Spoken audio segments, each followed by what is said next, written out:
Praise lord, అందరికీ వందనాలు. Satyadeva ministries ఛానల్లో ప్రసారమవుతున్న విశ్వవిజ్ఞాన వేద పఠన కార్యక్రమాన్ని వీక్షిస్తున్నటువంటి క్రీస్తునందు దాసురాళ్లకు, సహోదరి సహోదరులకు, క్రీస్తు పిల్లలందరికీ మా నిండు మనసుతో స్వాగతము, ఘన స్వాగతం పలుకుతున్నాం. మనం ఆలస్యం చేయక దేవుని లేఖన కాంతిలో ప్రయాణాన్ని సాగిద్దాం.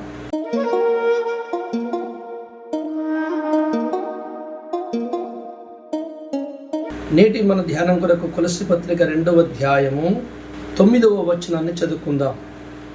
ఏలయనగా దేవత్వము యొక్క సర్వ పరిపూర్ణత శరీరముగా క్రీస్తునందు నివసించుచున్నది, మరియు ఆయన యందు మీరును సంపూర్ణులై ఉన్నారు.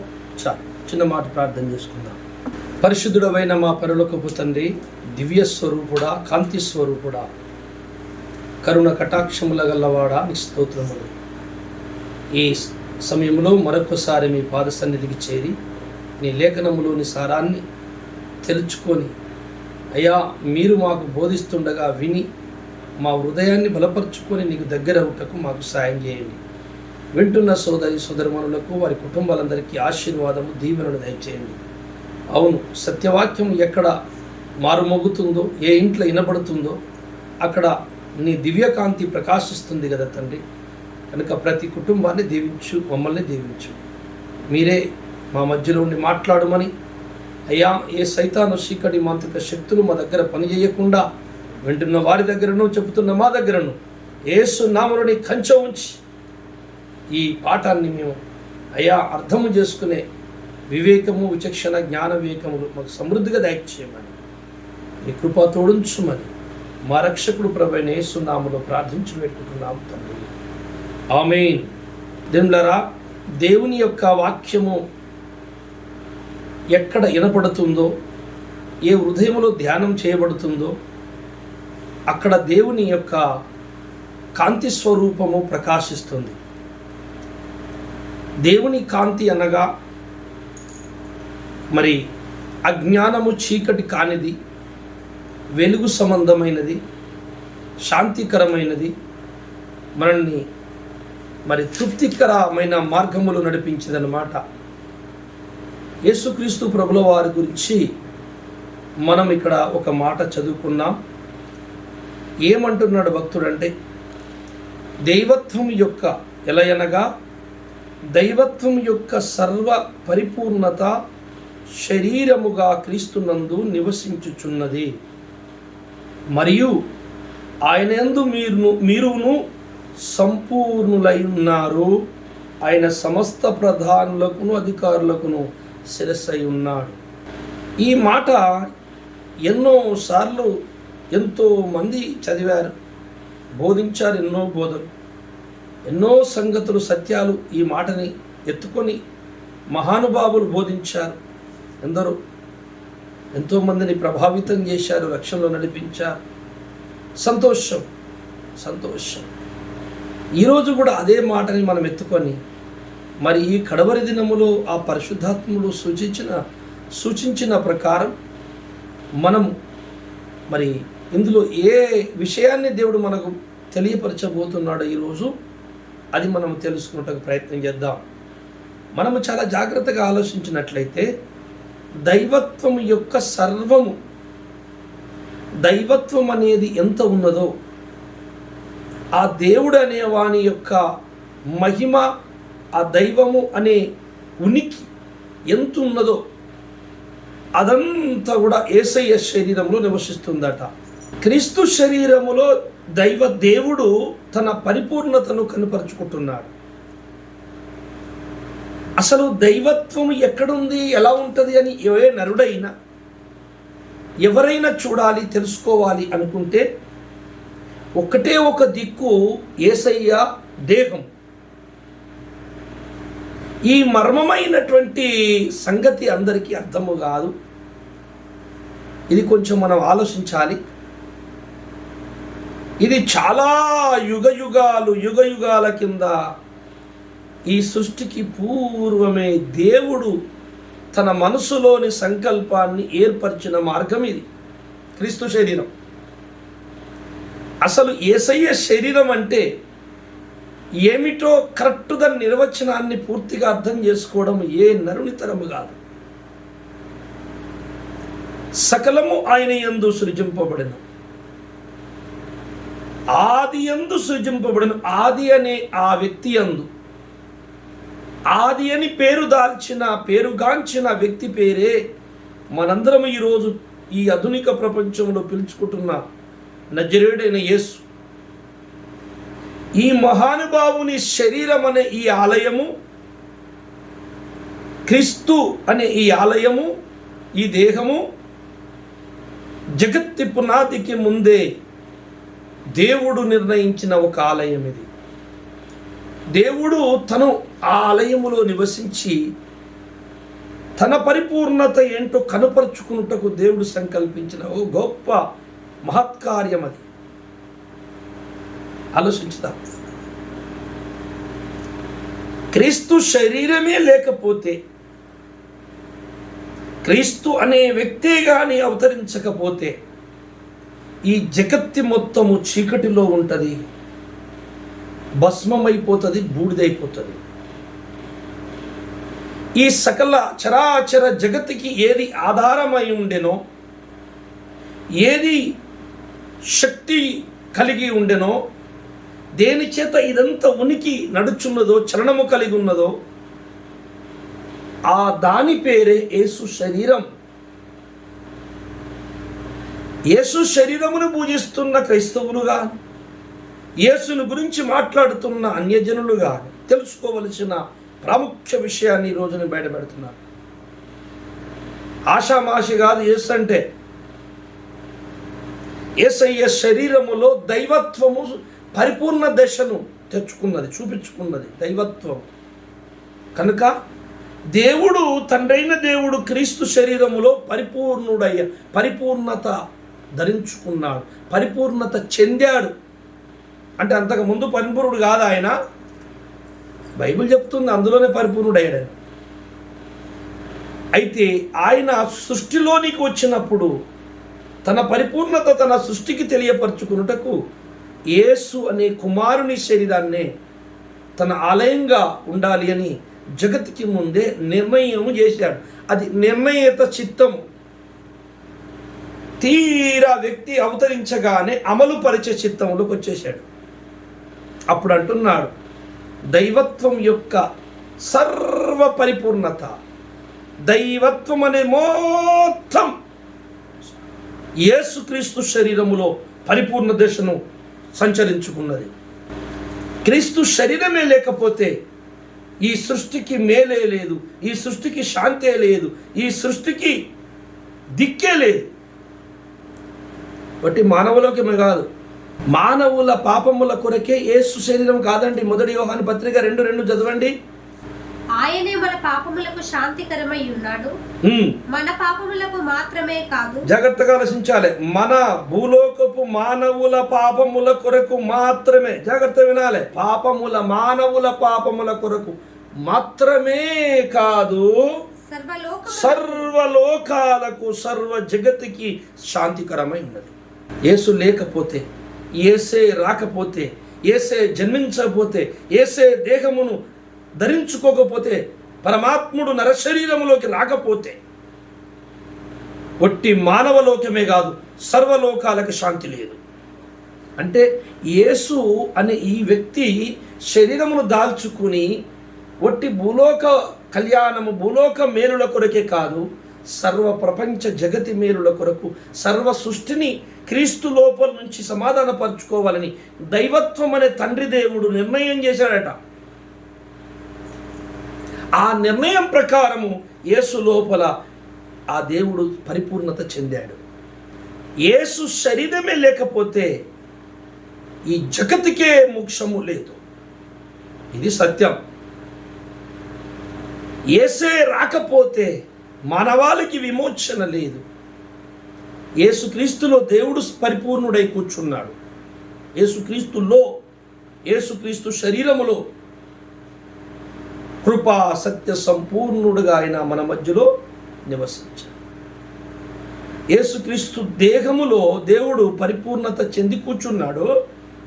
కనుక మీరును ఆయన లోపలే పరిపూర్ణులు కావాలే కానీ క్రీస్తు కాక, క్రీస్తుకు వేరుగా ఈ భూప్రపంచపు మానవులే కాదు, కోటాను కోట్ల దేవదూతలకు కూడా శాంతి లేదు.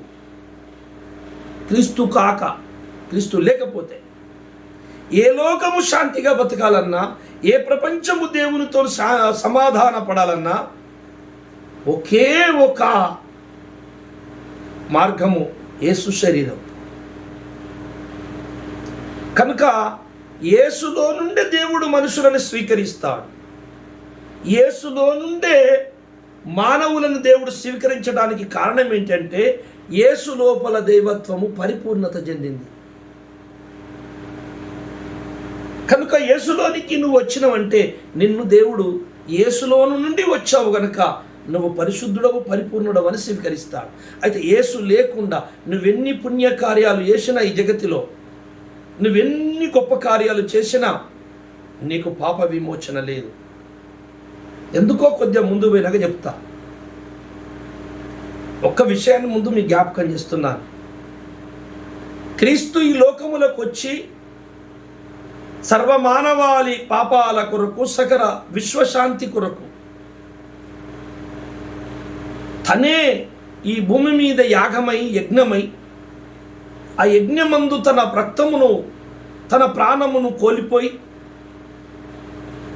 ఆ తర్వాత తన ప్రాణమును తీసుకొని మరణపు ముళ్ళును విరిచి తిరిగి లేస్తాడు.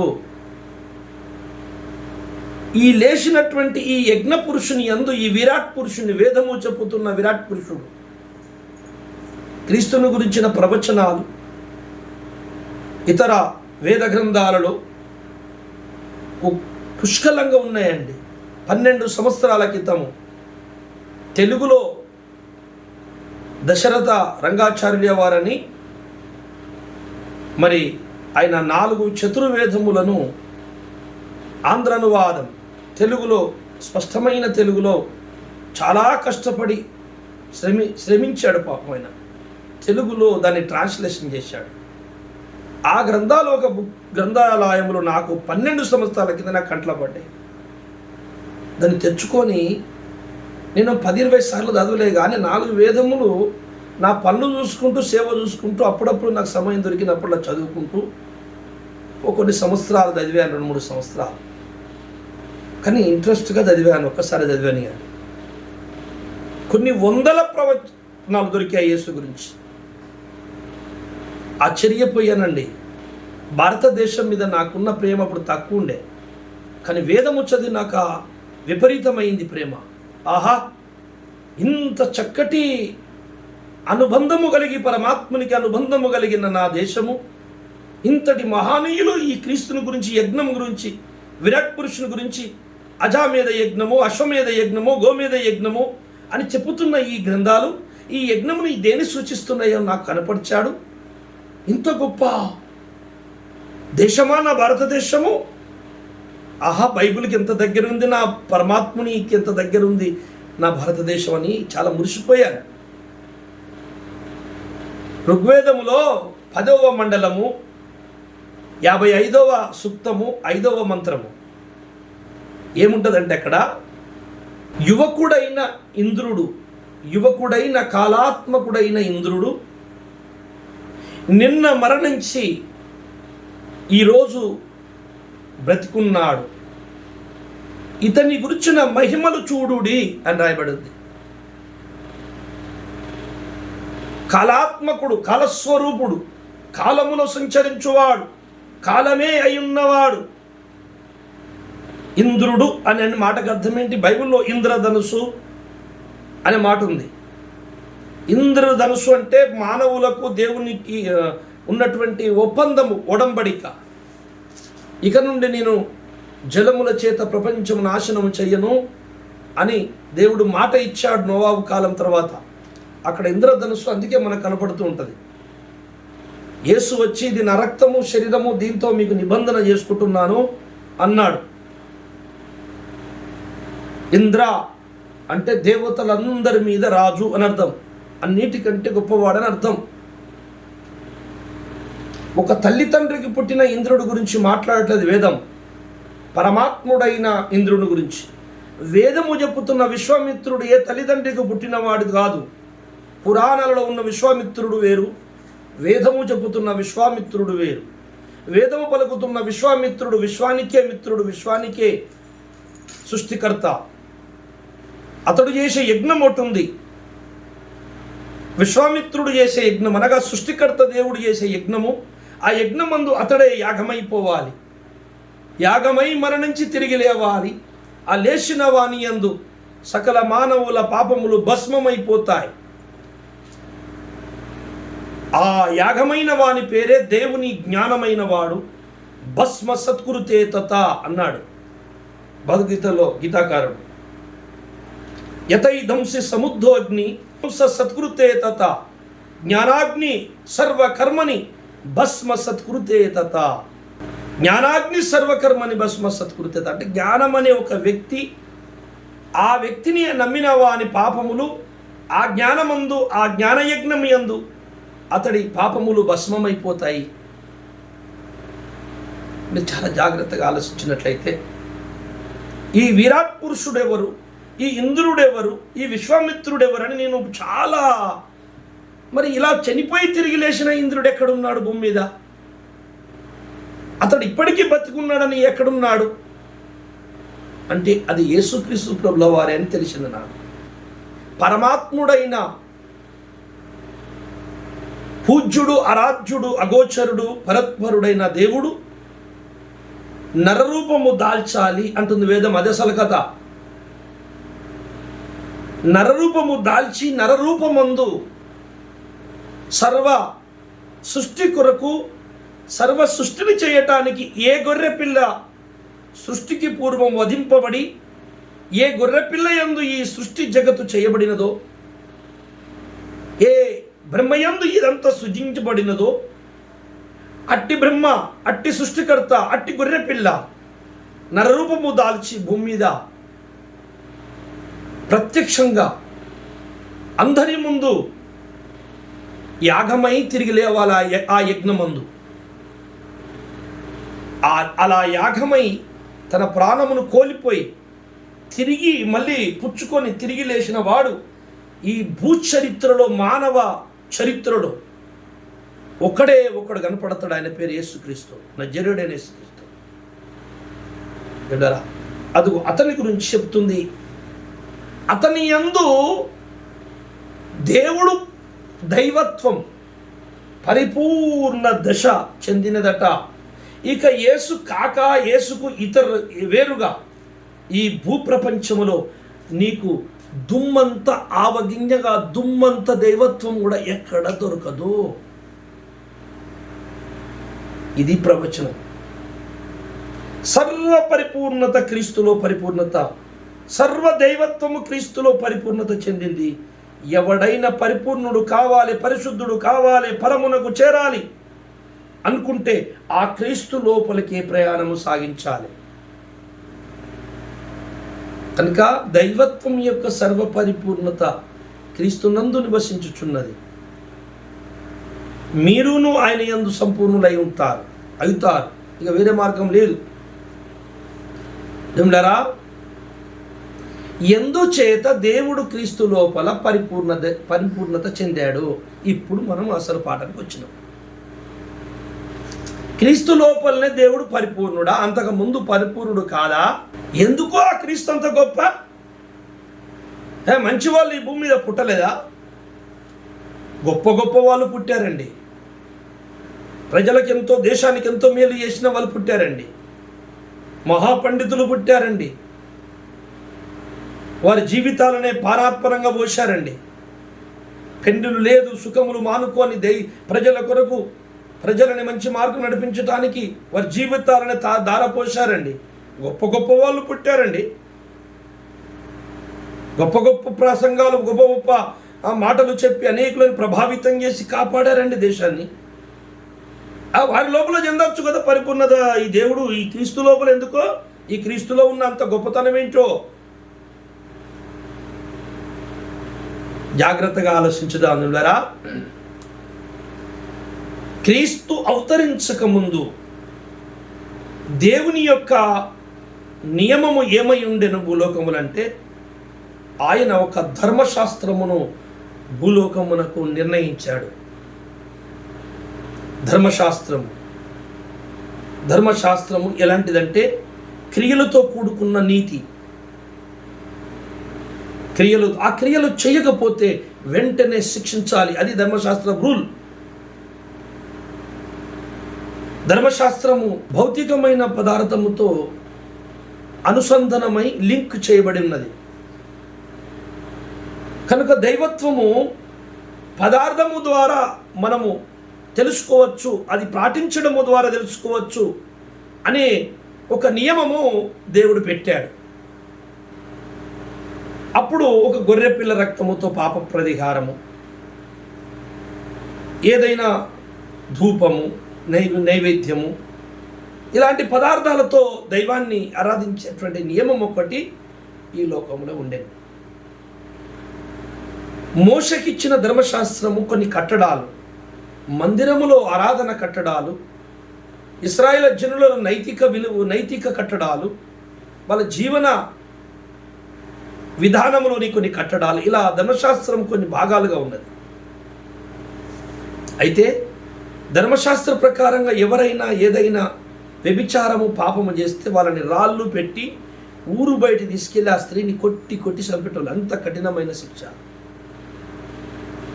ధర్మశాస్త్ర ప్రకారము ఎవరైనా ఏదైనా శవాన్ని ముట్టుకుంటే వాడు 7 రోజులు పక్కకు లేకుండా, కొంత మట్టుకు వాడు శుద్ధి చేసుకోకుండా వాడు ప్రజల్లోకి దేవుని మందిరంలోకి చపవిత్ర పరిస్థితి వరకు శిక్ష. చూడండి ఎంత కఠినంగా ఉన్నదో. ధర్మశాస్త్ర ప్రకారము కాలుకు కాలు, పంటికి పన్ను, ప్రాణానికి ప్రాణం. చూడండి ఎంత కఠినంగా ఉన్నదో. అయితే ధర్మశాస్త్రం ఏం చెబుతుందంటే, అందులోని భావం మనకేం తెలియపరుస్తుందంటే, శాశ్వతమైన మేలును చూపెట్టడానికి అదొక టార్చ్ లైట్ లాగా పనిచేస్తుంది. కానీ పూర్తిగా టార్చ్ లైటు కొంత వెలిగానండి, ఇలా పట్టుకొని వెళ్తే కొంత మట్టుకు వెలుగు ఉంటుంది, చుట్టూ చీకటే ఉంటుంది. అలాంటిది అనమాట ధర్మశాస్త్రం. చుట్టూ చీకటి అనగా మానవుని పాపం అనేది పూర్తిగా తీసివేసి, చీకటి తొలగించి, అజ్ఞానము తొలగించి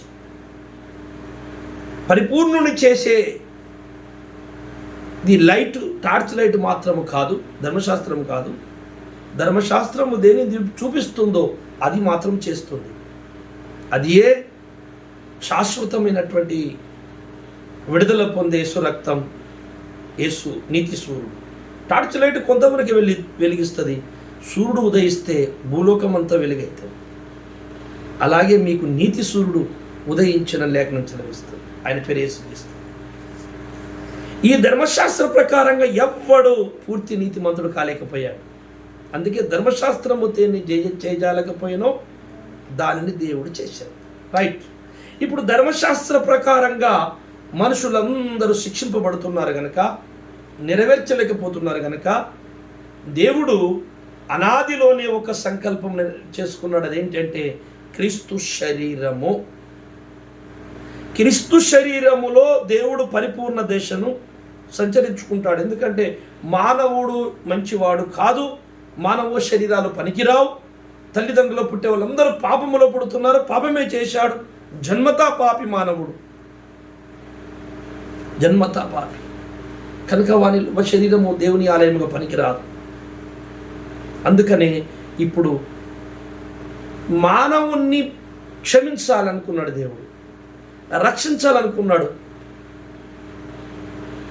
కానీ అతని పాపం అడ్డం వస్తుంది. పాపానికి శిక్ష వేయాలనుకున్నాడు. అయ్యో, నేను పాపానికి శిక్షిస్తే మానవుడు మొత్తం నశించిపోయి నరకం వెళ్ళిపోతాడు.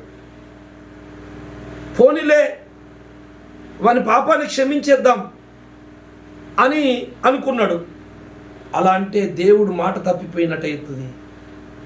చేసిన తప్పుకు శిక్ష తప్పకుండా అనుభవించవలసిందే. పాపానికి శిక్ష వేయకుండా వదిలిపెట్టే ప్రసక్తే లేదు.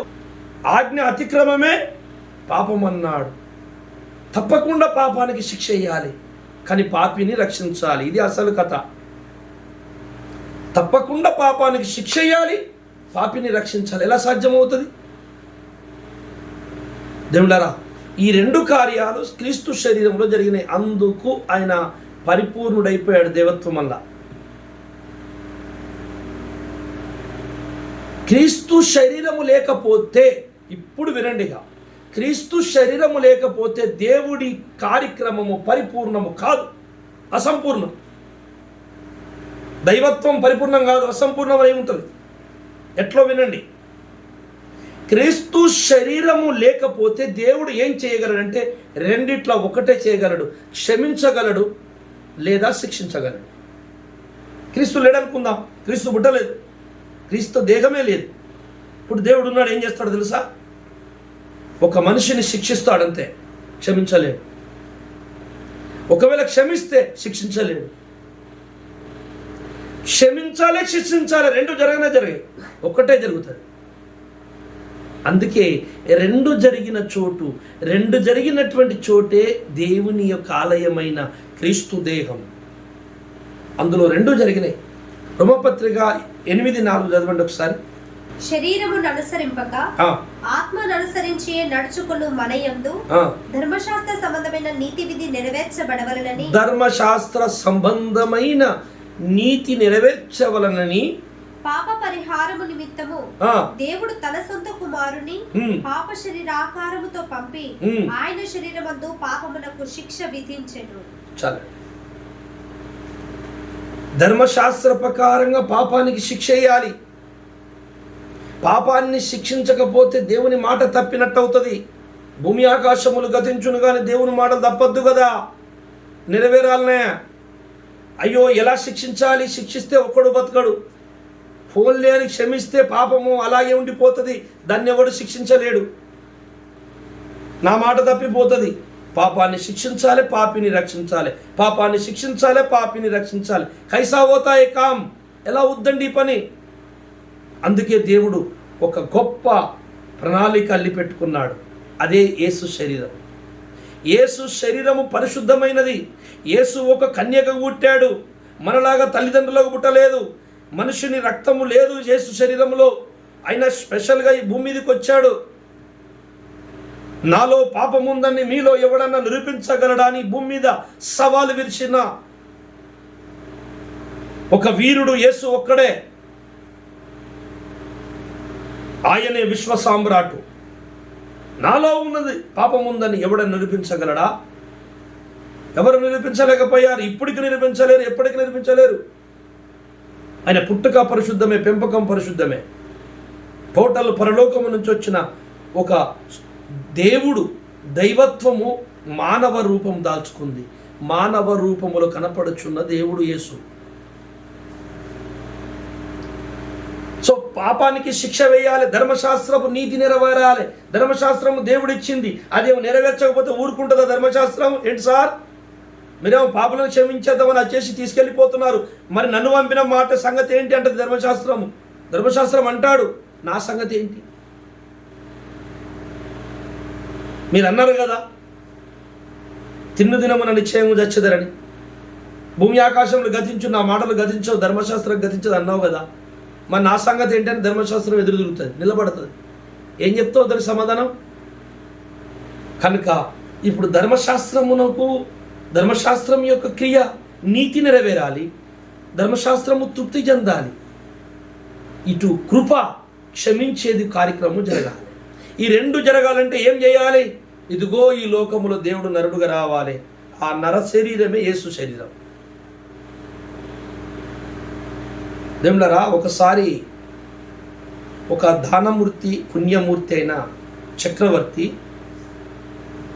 ఒక నది ఒడ్డున కూర్చొని సేద తీర్చుకుంటూ చల్లగా కూర్చున్నాడట. అతడు చాలా మంచివాడు, నీతి కొరకు ఏదైనా నీతి కొరకు, నీతిని కాపాడుట కొరకు ఏదైనా త్యాగం చేసేటువంటి గొప్ప మూర్తి, పుణ్యమూర్తి.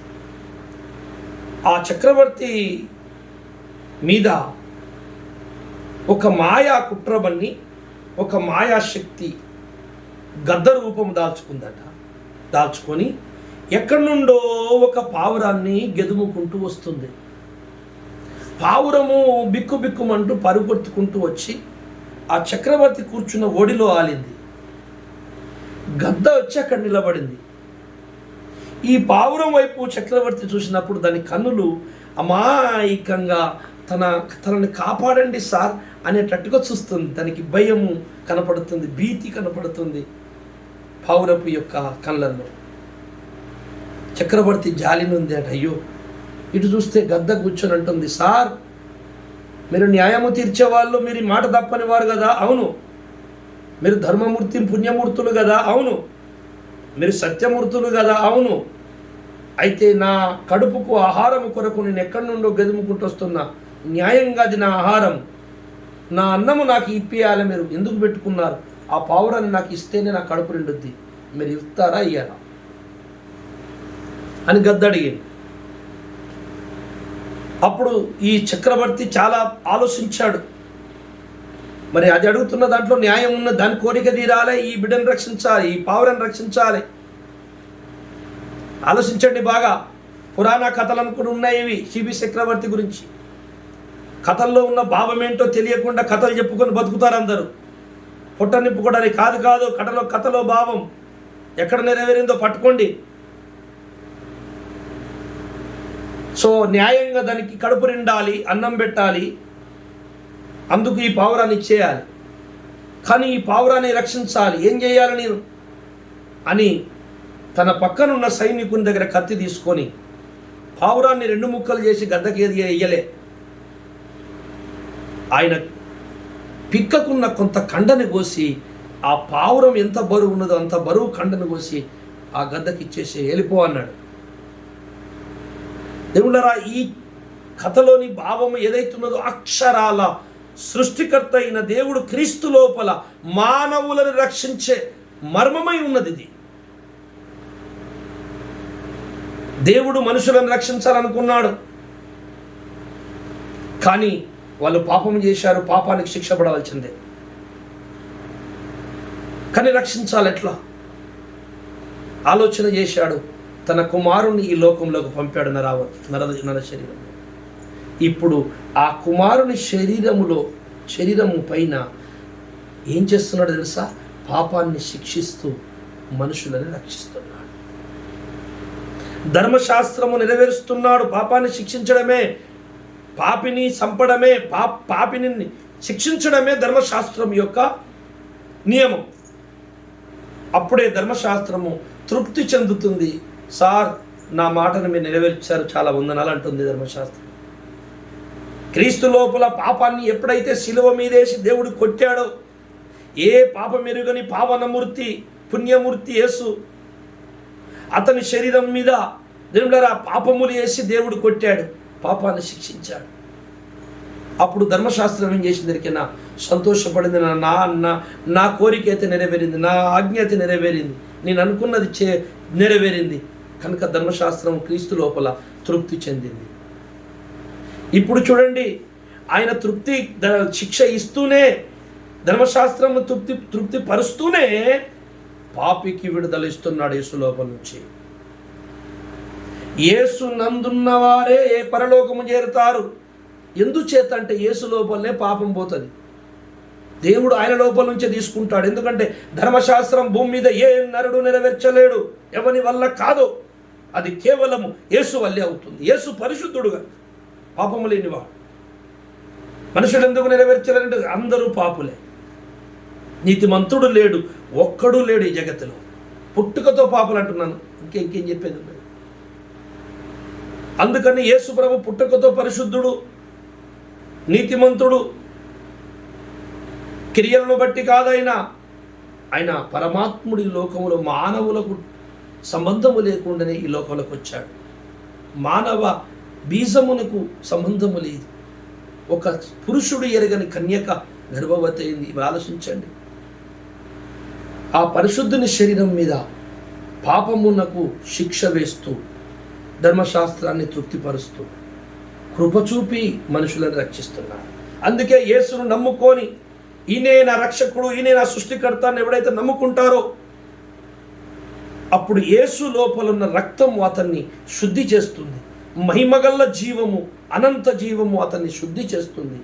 దేవుడు క్రీస్తు లోపలికి వీడు వచ్చాడు కనుక వీని పాపమునకు శిక్ష పడింది. ఎక్కడ? శిలువ మీద. అంటే నీ పాపాలన్నీ శిలువ మీదకి వెళ్ళిపోతాయి. ఈరోజు బాప్తిసం తీసుకొని నమ్ముకున్న వాని పాపాలు కూడా 2000 సంవత్సరాల క్రితం కల్వరి శిలువలో ఎలాడిన యేసు మీదకి వెళ్ళిపోతుంది. అంతకుముందు సృష్టికి పూర్వము ఆ యజ్ఞము గురించి వేద పురుషులు మహర్షులు నమ్మిన వారి పాపాలు కూడా అక్కడి నుంచి అక్కడికే వస్తాయి. ఇప్పుడు నమ్మిన పాపాలు అక్కడికే వెళ్తాయి. అది సెంటర్ పాయింట్. శిల్వ యజ్ఞం క్రీస్తు పూర్వము, క్రీస్తు శకము, ఎదురు చూసిన భక్తులు పూర్వం, నమ్మిన భక్తులు శకం, క్రీస్తు తర్వాత. వీళ్ళందరి దృష్టి శిలువ మీదకి వెళ్ళిపోతుంది కనుక శిలువలో నీ పాపము శిక్షింపబడి క్రీస్తు నందు నుంచి నువ్వు దేవునికి స్వీకరింపబడతావు. అందుకే దైవత్వం అంతా క్రీస్తులో ఎందుకు పరిపూర్ణత చెందిందంటే దేవుని ఆజ్ఞలన్నీ క్రీస్తులో నెరవేరెను, అందుకు పరిపూర్ణత చెందెను. ఏమేమి నెరవేరెను? దేవుడు మాట్లాడిన ధర్మశాస్త్రం నెరవేరిపోయింది. అంటే ఎలా నెరవేరింది ధర్మశాస్త్రము? పాపమునకు శిక్ష పడింది.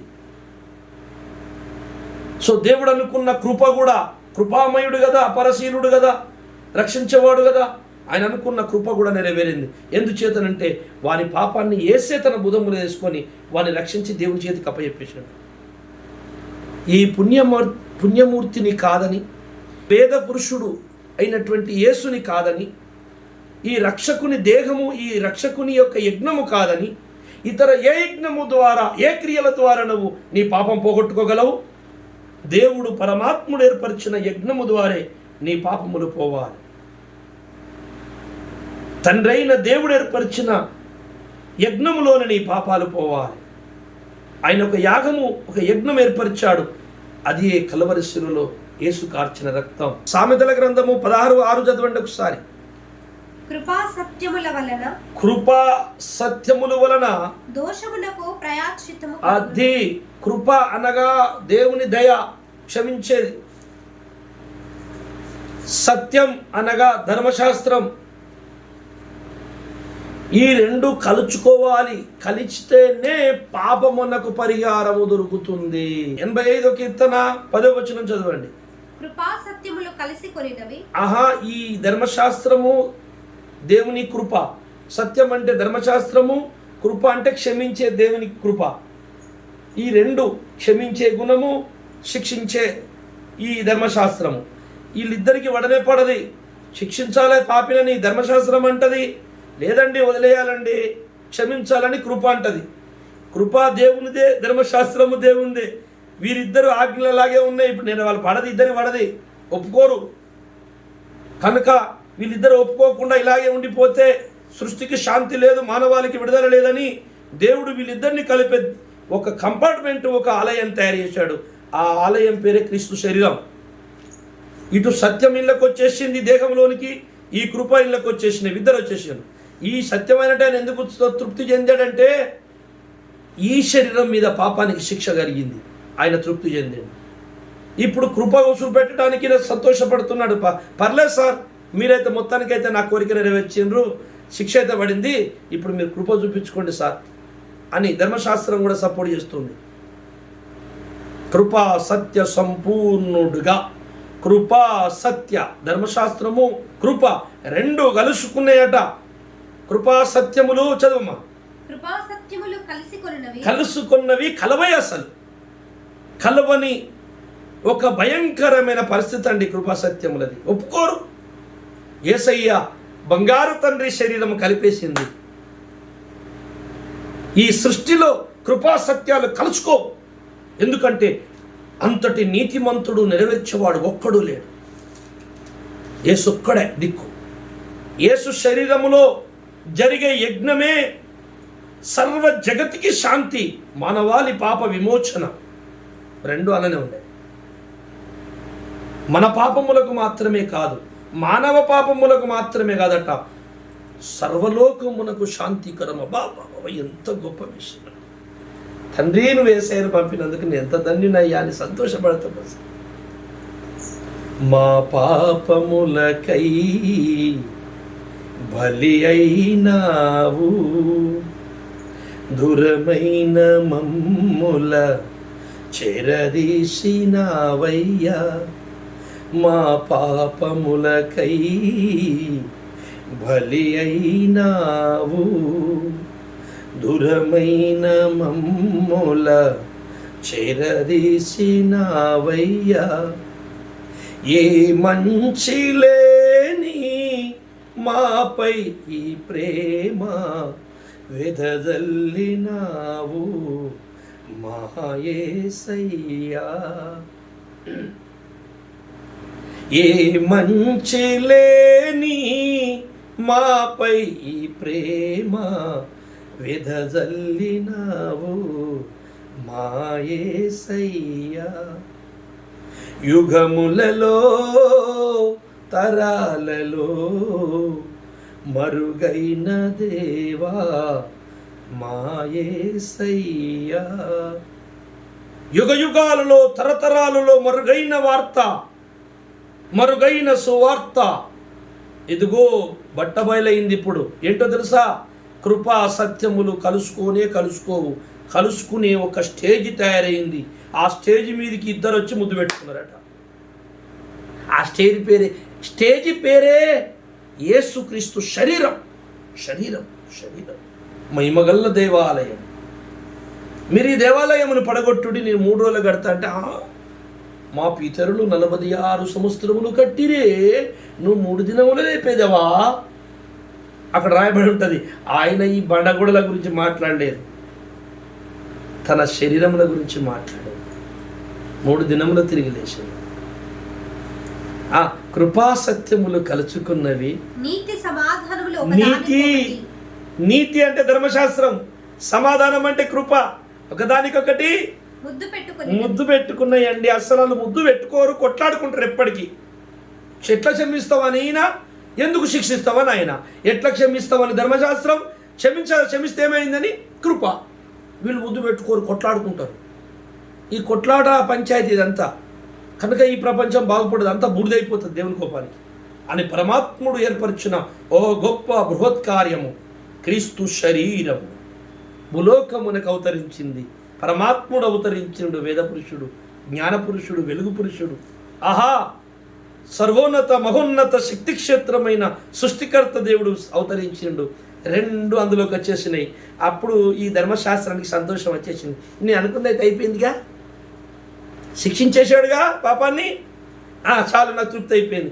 అప్పుడు కృప కూడా. ఇప్పుడు ఏమంటావు అబ్బాయి అంటే, ఏం లేదు తమ్ముడు, మన ఇద్దరు దోస్తులవే అని ముద్దు పెట్టుకున్నారట. ఎవరు లోపల ముద్దు పెట్టుకున్నారు? క్రీస్తు శరీరము లోపల. 2 కొరింథీ 5:20 కూడా చదవండి. ఎందుకనగా మనం ఆయన యందు దేవుని నీతి అగునట్లు, మనము ఎవరి యందు? క్రీస్తునందు దేవుని నీతి కావాలి. మనకు నీతి ఎక్కడిది? నల్లముఖపు మాకు పాపులము పుట్టుకతో మనకు నీతి ఎక్కడదండి? నీ నీతిని బట్టి, మీ గొప్పతనాన్ని బట్టి మనం రక్షింపబడలే. ఎందుకనగా మనం ఆయన యందు దేవుని నీతి అగునట్లు, మనము ఎవరి యందు? ఆయన ఎవరు? నేను చెప్పిన క్రీస్తు శరీరమందు దేవుని నీతి అగునట్లు. పాపమెరుగని ఆయనను, పాపమే ఎరుగడు, పాపమే చెయ్యని ఆయనను మన కోసము మనల్ని రక్షించుటకు ఆయనను పాపముగా చేశాను. అనగా పాపముగా అంటే మన పాపాలు ఆయన మీద మోపాడండి. అది కథ. తీసుకపోయి ఆయన మీదేశాడు. ఇప్పుడు నువ్వు నమ్ముకుంటే నీ పాపం యేసయ్య శిలువ మీదకి వెళ్ళిపోతుంది, ఆయన మోస్తాడు. ఆ శిలువ యజ్ఞంలో, ఆ కష్టంలో, ఆ శ్రమలోకి వెళ్ళిపోతుంది. అది ఆ యజ్ఞంలోకి వెళ్ళిపోతుంది. యజ్ఞంలో భస్మ సత్కృతే తత, అలా భస్మమైపోతాయి పాపములు. సర్వ కర్మని, సర్వ పాపములు భస్మమైపోతాయి క్రీస్తు యజ్ఞములో, క్రీస్తు శరీరములో, శిలువ మీద. కనుక పాపం ఎరుగని ఆయనను పాపముగా చేయాల్సి వచ్చింది నీ కొరకు. అలా శిక్షించడము ద్వారా ఈ ధర్మశాస్త్రం అంటే ఆయనకు తృప్తి జరిగిపోయింది. రైట్, నా మాట నెరవేరింది, నేను నెరవేరిన, నా తృప్తి జరిగిందని చెప్పి యేసు లోపలికి వచ్చేసింది. ధర్మశాస్త్రం నెరవేరి కూర్చున్నది. ఇప్పుడు మనుషులని నరకానికి వెళ్లకుండా నమ్మిన వాడిని కృప ఏం చేస్తుంది? రక్షిస్తుంటే ధర్మశాస్త్రం కూడా ఓకే సార్, చాలా సంతోషం, మీరు ఇంత తెలివిగా చేశారు పని, చాలా సంతోషం సార్ అని చెప్పి ఈ కృపను కౌగిలించుకొని, ఈ సత్యము కృప కౌగిలించుకొని ముద్దు పెట్టుకున్నాయట.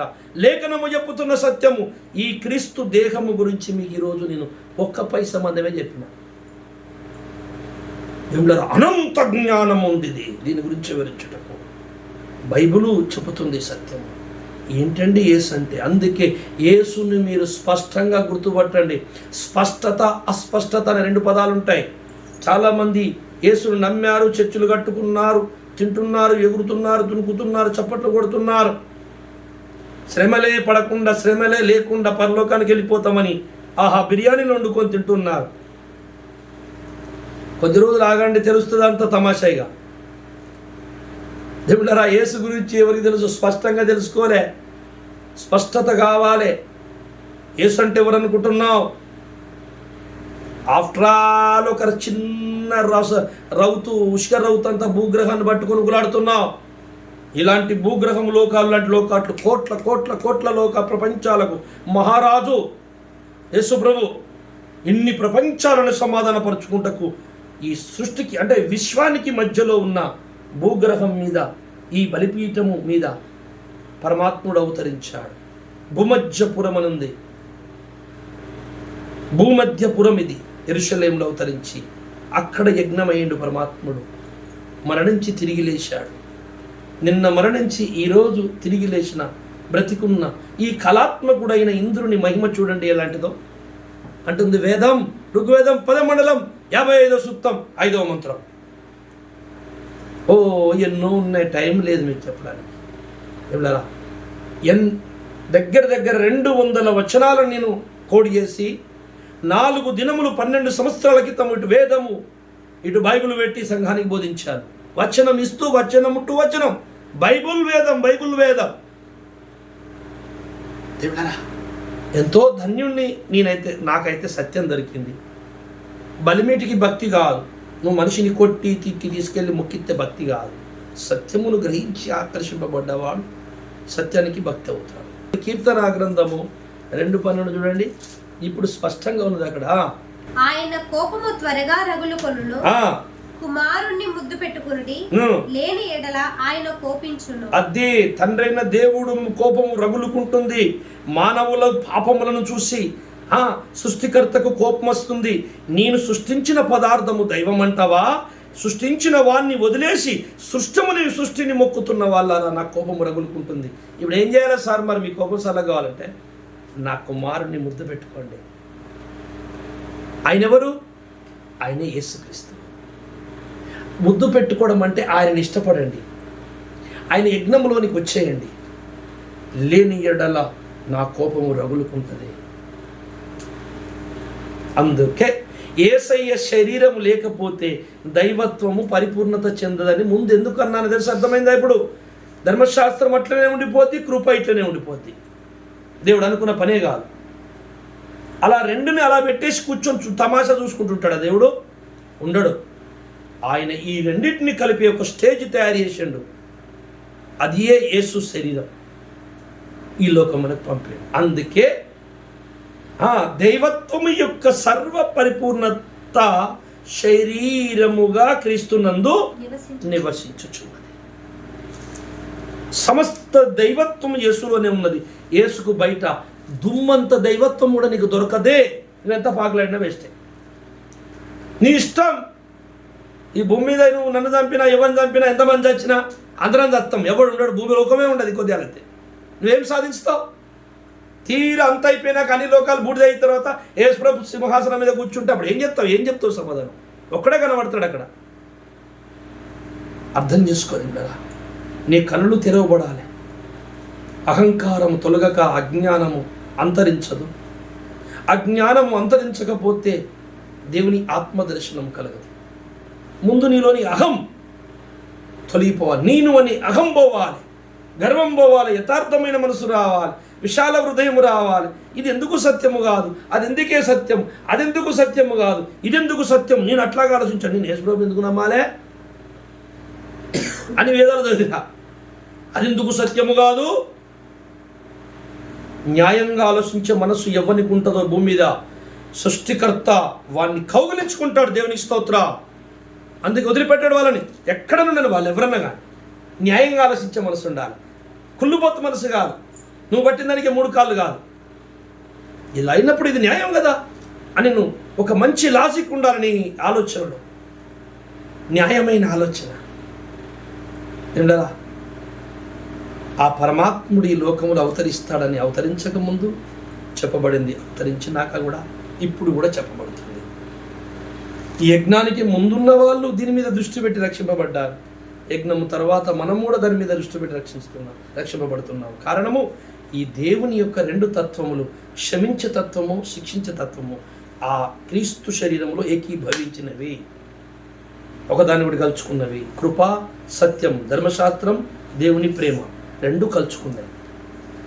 ఆ కలుచుకున్న చోటుని ఎవరైతే కౌగిలించుకుంటారో, ముద్దు పెట్టుకుంటారో, అందులోకి ప్రవేశిస్తారో, ఆ క్రీస్తు లోపల నుంచి ఆ దేవుడు వారిని స్వీకరిస్తాడని బైబిల్ చెప్తున్న సత్యం. ఇది యేసు శరీరం అంటే. ఆ యేసు శరీరము రక్తము తీసుకుంటున్న నా సోదరులారా, మీరు ఎంత ధన్యులు, ఎంత గొప్ప. ఆలోచించండి. క్రీస్తు లేకపోతే వట్టి భూలోకమే కాదు, ఏ లోకానికి శాంతి లేదు, మొత్తం బూడిదైపోతుంది. తండ్రి అయిన దేవుడు కోపం చల్లగా కావాలంటే, తండ్రి అయిన దేవునికి కోపం చల్లగా కావాలంటే యేసయ్య శరీరము కావాలండి. చిన్నప్పుడు మా నాన్న నన్ను బాగా కొట్టేవాడు, ఘోరంగా కొట్టేవాడు, కోపిష్టి. ఒకరోజు మా అమ్మ అడ్డం వచ్చింది, అయితే మా అమ్మని కూడా కొట్టాడు. మా అమ్మకు చెయ్యి బొక్కగా తలిగి ఫ్యాక్చర్ అయినట్టు దెబ్బ తలిగింది కర్రతోని. ఓ అని అరుచుకుంటూ ఏడుతుంటే మా నాన్న కర్రాడ బారేసి ముసలిదాన్ని చేయి పట్టుకుని అయ్యో ఏందని బాధపడుకుంటూ ఈమని హాస్పిటల్ పెడితే నా మీద కోపం పోయింది.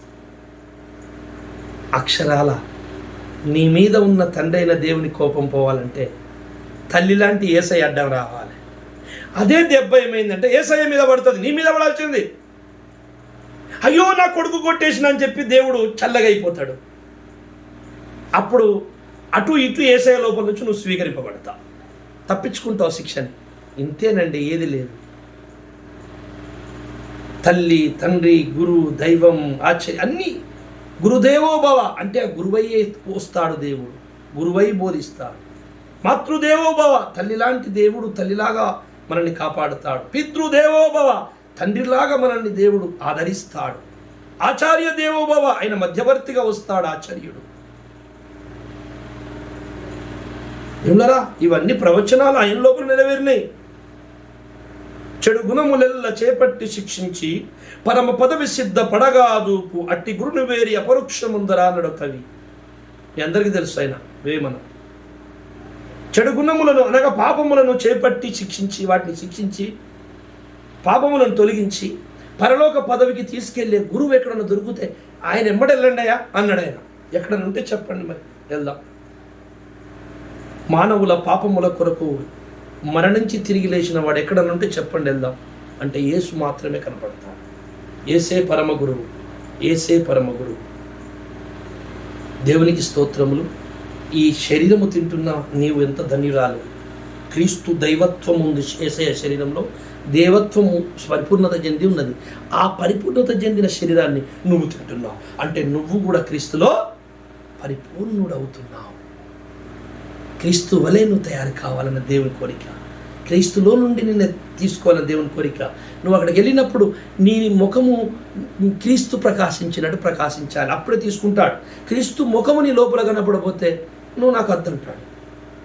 పంది పిల్లలు పందులు, కుక్క పిల్లలు కుక్కలు, క్రీస్తు పిల్లలు క్రీస్తులు కావాలి. క్రీస్తు పిల్లలమని చెప్పి దగ్గరికి పోతే అక్కడ దున్నపోతు పిల్లల్లా కనపడడానికి తీసుకోడు. నీ ముఖం వేరే ఉన్నది, నాకు వద్దులే అంటాడు. క్రీస్తులో నుంచి స్వీకరిస్తాడు. క్రీస్తు రూపము నీకు వచ్చేంత వరకు నాకు ప్రసవ వేదన అన్నాడు పౌలయ్య గారు. మరి ఎందుకో అంత ప్రసవ వేదన ఈ సార్కి అంటే యేసయ్య రూపం రాకపోతే ఆ సార్ తీసుకోడు సార్, అది అసలు ప్రాబ్లం. మంచిది పిల్లలారా, ఆ దేవుడు మిమ్మల్ని దీవించి ఈ పాఠము, ఈరోజు పాఠము మీకు మీ కుటుంబానికి ఆశీర్వాదకరంగా మలచాలని నేను ప్రార్థన చేస్తాను. దేవునికి స్తోత్రం. ప్రార్థన చేసుకుంటాం. సర్వేశ్వర,